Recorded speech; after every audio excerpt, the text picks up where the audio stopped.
बहुत समय पहले घने जंगलों और पहाड़ों से घिरे कालीपुर गांव में लोग खुशी से रहते थे। खेत लहलहाते थे, बच्चे गलियों में खेलते थे और रात होने पर पूरा गांव शांति से सो जाता था। लेकिन एक अमावस्या की रात सब कुछ बदल गया। उस रात जंगल की तरफ से एक औरत के रोने की आवाज आई।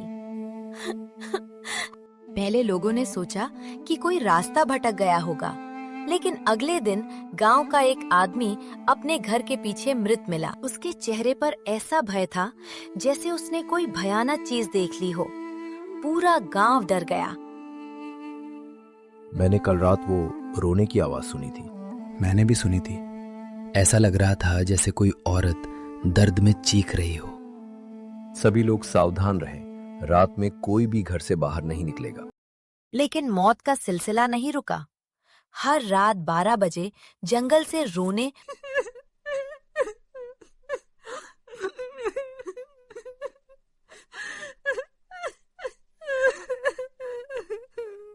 और हंसने की आवाज आती। और सुबह किसी न किसी की लाश मिलती। ये कोई इंसान नहीं हो सकता। मुझे लगता है जंगल में कोई बुरी आत्मा आ गई है। वो आत्मा नहीं, यक्षिणी है। दादी की बात सुनकर सब चौंक गए। दादी की उम्र लगभग 80 साल थी। गांव में लोग उनकी हर बात को गंभीरता से लेते थे। दादी, आपको कैसे पता? मैंने अपने बचपन में भी ऐसी घटनाएं सुनी थी। जंगल में रहने वाली यक्षिणी जब क्रोधित होती है तो हर रात एक जान लेती है। लेकिन वो हमारे गांव में क्यों आए?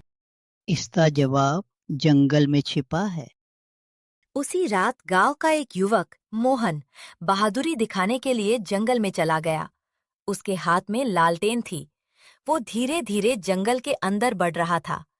चारों तरफ अजीब सन्नाटा था। अचानक उसे किसी औरत के रोने की आवाज सुनाई दी।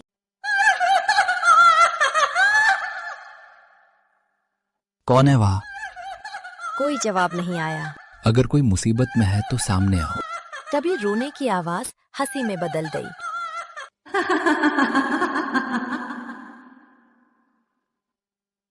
मोहन के हाथ से लालटेन गिर गई। अंधेरे में 2 लाल आंखें चमकी। मोहन डर से पीछे हटने लगा। उसने एक सफेद साड़ी पहनी औरत को देखा, जिसके बाल जमीन तक लटक रहे थे। उसका चेहरा भयानक था। तुम कौन हो? मैं उस अन्याय की आग हूँ जिसे इस गांव ने जन्म दिया है। मुझे जाने दो। अब बहुत देर हो चुकी है। अचानक जंगल में मोहन की चीख गूंज उठी। बचाओ! लेकिन उसे बचाने वाला कोई नहीं था। अगली सुबह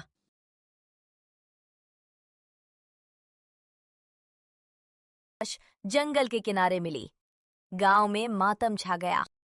अब और नहीं, हमें किसी शक्तिशाली बाबा को बुलाना होगा। हाँ, वरना पूरा गांव खत्म हो जाएगा। गांव से कई कोस दूर एक पहाड़ी पर बाबा भैरवनाथ रहते थे। कहा जाता था कि उन्होंने कई भटकती आत्माओं को मुक्ति दिलाई थी। गांव के कुछ लोग उन्हें बुलाने निकल पड़े।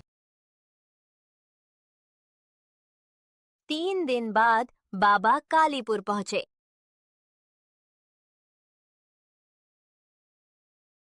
जैसे ही उन्होंने गांव में कदम रखा, उन्हें एक अजीब नकारात्मक ऊर्जा महसूस हुई। यहाँ कोई बहुत पीड़ित आत्मा भटक रही है। बाबा, वो हर रात एक व्यक्ति की जान ले लेती है। आज रात मैं स्वयं जंगल जाऊंगा। घना जंगल अंधेरे में डूबा हुआ था। चारों तरफ अजीब सन्नाटा था। सिर्फ हवा की सरसराहट और कहीं दूर उल्लू की आवाज सुनाई दे रही थी। बाबा भैरवनाथ हाथ में त्रिशूल लिए आगे बढ़ रहे थे। अचानक उनके सामने एक विशाल बरगद का पेड़ दिखाई दिया। पेड़ के नीचे एक सफेद साड़ी पहने औरत खड़ी थी। उसके लंबे काले बाल जमीन तक लटक रहे थे। उसका चेहरा झुका हुआ था। कौन हो तुम? धीरे धीरे अपना सिर उठाती है। उसकी लाल चमकती आंखें दिखाई देती हैं। तो आखिर तुम आ ही गए बाबा। इस गांव को बचाने आया हूँ। कोई मुझे नहीं रोक सकता। अचानक चारों तरफ तेज हवा चलने लगी। पेड़ों की शाखाएं जोर जोर से हिलने लगी। जंगल में अजीब फुसफुसाहट गूंजने लगी। बाबा ने अपनी आंखें बंद कर मंत्र जप शुरू कर दिया। ओम नमः शिवाय। दर्द से चीख उठी। बस करो। तुम्हारी शक्ति बहुत बड़ी है, लेकिन तुम्हारा दर्द उससे भी बड़ा है। कुछ पल के लिए यक्षिणी शांत हो गई। उसकी आंखों में क्रोध के साथ दर्द भी दिखाई दे रहा था। मुझे सच बताओ, सच जानकर क्या करोगे? शायद तुम्हें मुक्ति दिला सकूं। कुछ देर तक जंगल में सन्नाटा छाया रहा। फिर यक्षिणी बोलने लगी।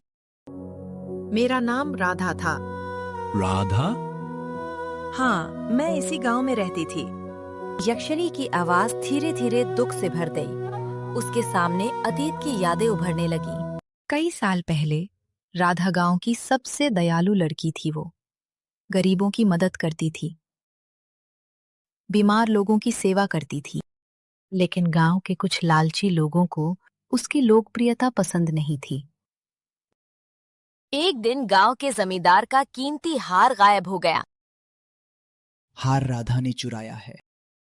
नहीं मालिक, मैंने कुछ नहीं किया। झूठ बोल रही है। बिना कोई सबूत देखे लोगों ने राधा को दोषी मान लिया। उसे गांव से निकाल दिया गया। वो रोती हुई जंगल में चली गई।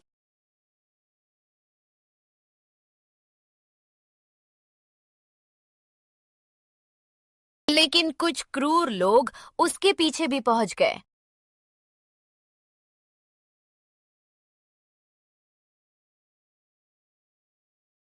मैंने कुछ नहीं चुराया। झूठी, इसे सजा मिलनी चाहिए।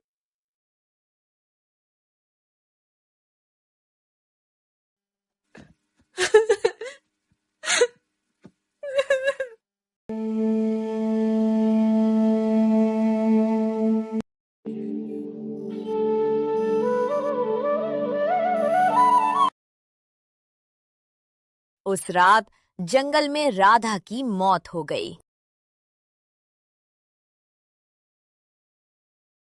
अन्याय और दर्द ने उसकी आत्मा को यक्षिणी बना दिया।